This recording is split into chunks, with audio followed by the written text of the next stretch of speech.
Welcome to the Oli and Danny Podcast. We're your hosts, a husband and wife team with 23 years of marriage, 2 amazing kids, and plenty of stories and wisdom to share. Every day we're here with fresh episodes tackling your letters and emails about love, relationships, and family life. From tough decisions to heartfelt dilemmas, we bring honest advice, relatable stories, and a touch of humor to help you navigate it all. So whether you're on a morning commute, taking a break, or winding down after a long day, tune in for your daily dose of real issues and real solutions. This is the Oli and Danny Podcast, where love, laughter, and life lessons come together. Welcome to the episode. Welcome to another episode of the Oli and Danny Podcast. We have another couple in trouble. So we've got a letter here today from John Smith, and he said, "Dear Oli and Danny, I'm writing to you because my fiance and I are facing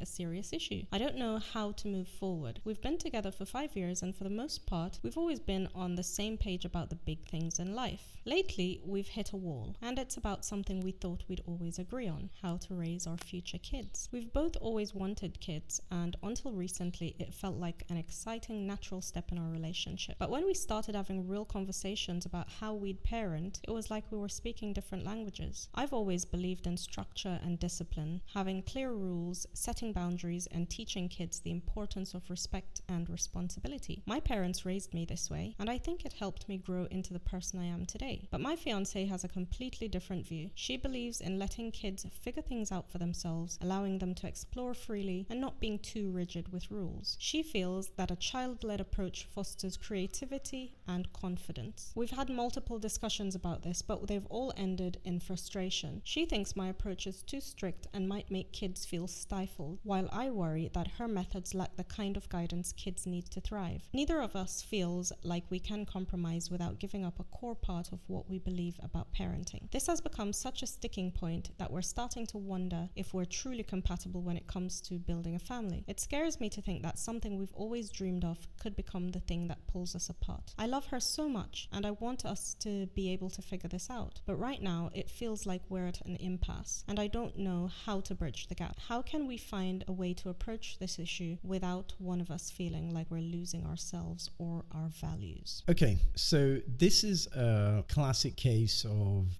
different values with upbringing, and this is perfectly fine. The first thing I think you guys need to do is you need to think about what's non-negotiable. What are the things that around parenting that you're not going to negotiate around? And of course, don't get hung up on the smaller detail, just the wider concept of what is acceptable and what isn't acceptable. Most of the time, this is going to smooth things over because then everyone knows what they can and they can't do. Also, this will communicate to the children very clearly what your joint values are, because I'm assuming you guys got together because you shared some common values and goals. So you want to bring that to the table as joint values. So those joint values are going to be what your children are going to see more, and that should help the way they receive the parenting. Of course, depending on their age, they're going to be very different about how they get parented, or how they're going to feel very different about how they get parented. So again, different life stages means different ways of parenting. So as long as your values are aligning, I'm assuming we're talking about really small children, they're going to pick up very quickly, and then they're going to start to mirror that kind of behavior you are exhibiting. So that will be, for me, a first step to kind of resolving the issue. So my view on this situation is that it only has to be tricky for both of you to figure out how you'll parent if you're focusing on each other's values. I think most people find it incredibly difficult to change core values and beliefs, even if they think that those core values and beliefs are not beneficial to themselves. So rather than focusing on each other's values around parenting, focus instead on how those values will impact the children, as Dad said, at different stages of their development. And also, I think a key word for today's episode to take away from here is compromise. I think both your approaches have merit. You wanting to be more structured, more disciplined is really important for kids. And I think both approaches have merit. You'll just have to apply the different methods to different situations across the child's growing up. So discipline and routine are really important for children, as we know. It creates structure for them. It gives them a feeling of safety,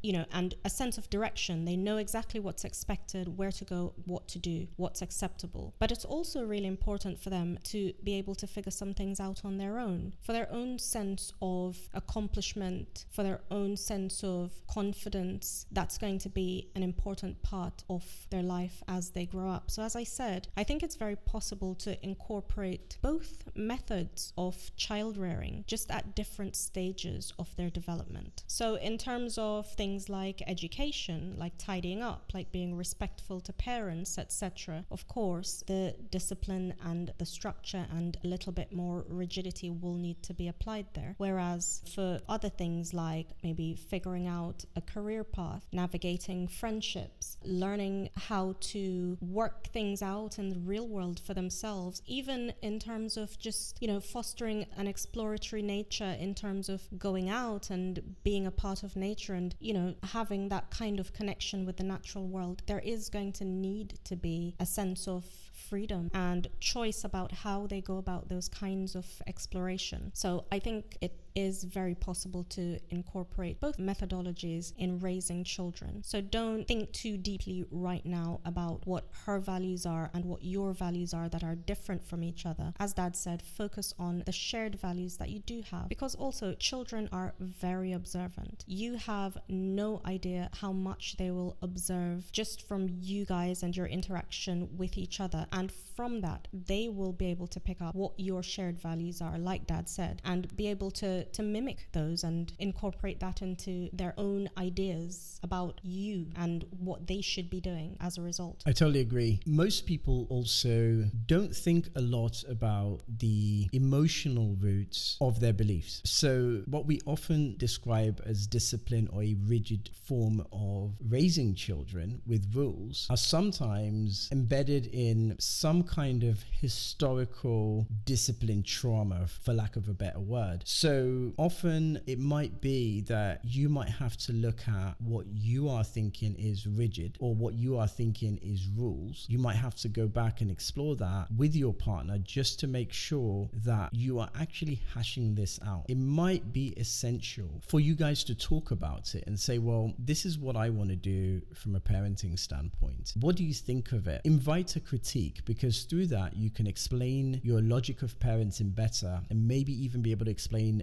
the benefits of this kind of parenting style. As Mum said earlier, a balanced approach is not bad at all. Creativity and freedom is very important. Also, having some kind of structure and discipline is also important. So having a hybrid approach could also work, but you probably have to critique it first. So hopefully your partner's open to critiquing her own ideas of freedom, because sometimes that's a stumbling block. But as long as you're leaning on your shared values, you should hopefully be able to overcome that. But you definitely also need to critique what you think is rules, and she needs to critique what she thinks is freedom. If you both can do that, then you are definitely going to find a way forward. Another thing to bear in mind is that as parents, we often think about how we're going to do things, the kinds of parents we're going to be. One thing that we don't often factor in is that children do come with their own unique personalities. And once they do arrive, you will find yourself very quickly adapting to their wants and needs or compromising with this new member of your family. Often that's something that we don't take into account at all. I'll give you an example. When our second child was born, I thought I was going to